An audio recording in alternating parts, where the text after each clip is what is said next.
Being direct can be one of the most effective ways to manage your energy.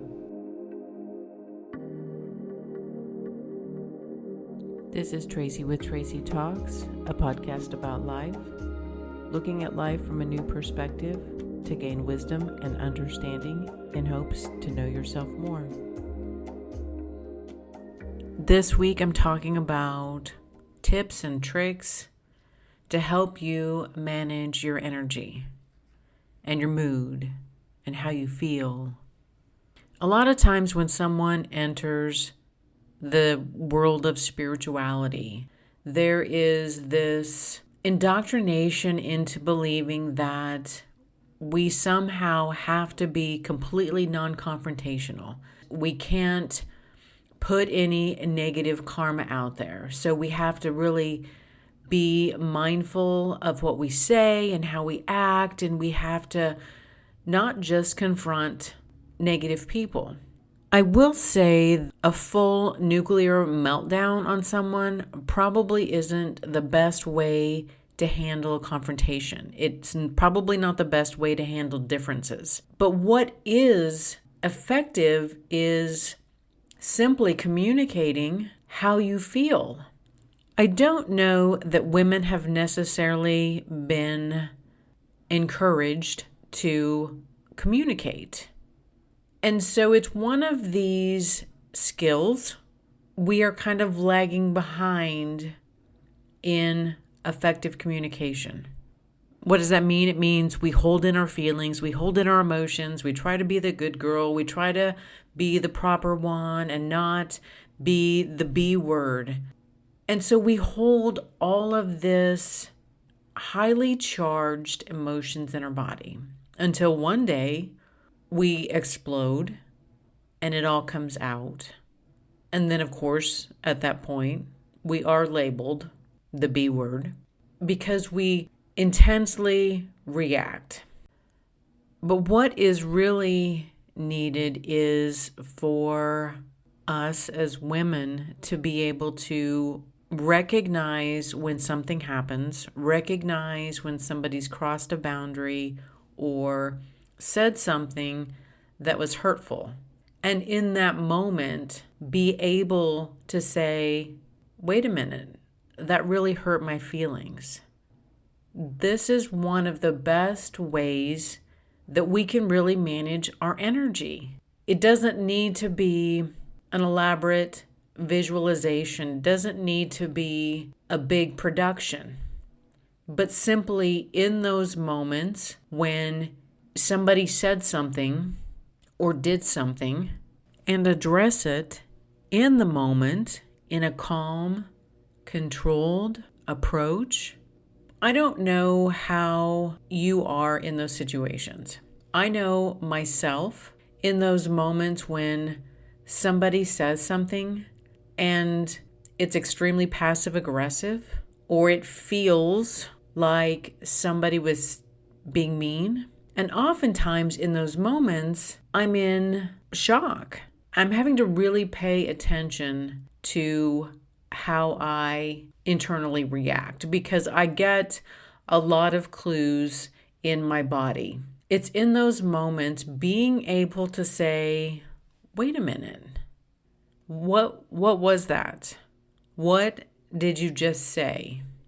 A lot of us haven't developed this skill. We haven't developed this ability to say, that really hurt my feelings. What was happening there? And certainly it depends on what type of relationship you have with this individual. Is it a random person at the store? Is it a coworker? Is it a family member? Is it your partner? There are varying degrees of responses that are appropriate. Maybe it would be best to play some of those scenarios out when you're not in those moments. How would you handle it if your coworker said this to you? What would you say? How would you handle it if a family member said this? And how would you respond? And how would you respond with your partner? I know there have been countless family gatherings over my lifetime, and there were certain uncles and distant relatives who would always say things that seemed, they were just joking. It was just a joke, but it felt kind of mean-spirited. And times have changed. There were ways that people behaved that we don't do that now, that we realized that was mean. And maybe some of that is still happening. I see a different transition in my own family, though, which is good. But it's evaluating those moments in your day and in your life when you have situations where somebody says something. If it's really upsetting to you and bothers you, and then maybe work through those situations in yourself, prepare how you would respond differently. What would you say? And practice those moments. So if or when they do happen again, you have a response and say, this hurts my feelings. That is one of the best ways to manage your energy level.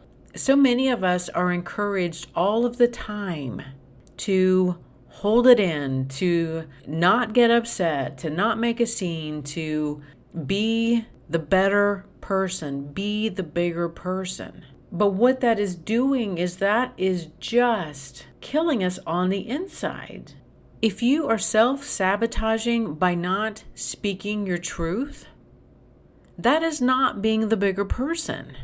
If this is a family member who says hurtful things, you don't have to be the bigger person.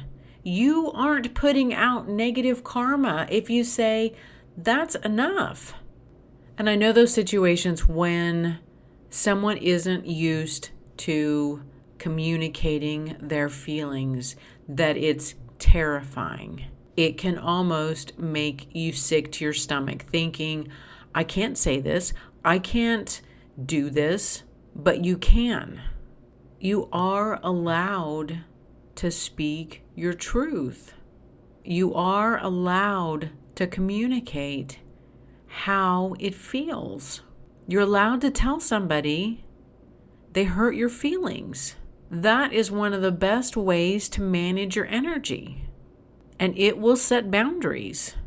If it's somebody who actually cares about you, they will make an effort to change their behaviors. If it's somebody who doesn't care about you, then they will continue to do that. And then you know they don't care about you. Sometimes I'm going to say it's probably easier for me to do a visualization and to do something and practice it at home, when I'm alone, when I'm safe, when there isn't going to be any retaliation, there isn't going to be anything coming back at me. But this is one of the most effective ways to manage your energy. It's being able to speak your truth in the moment, holding in all of our thoughts and feelings and emotions. It really does sink your energy. It really does eat away at your soul. It really does cause internal strife. This may be one of the most difficult things that we learn how to do over our lifetime. Communicate who we are, how we feel, what we need, what we want. It's hard to tell somebody, I need this from you. I need you to do this for me. This is going to be one of the most freeing things that you can do for yourself. This is the best gift you can give yourself. Thank you for listening to this podcast of Tracy Talks. Please like and share with others who would enjoy listening to this podcast. And until next time, we meet again.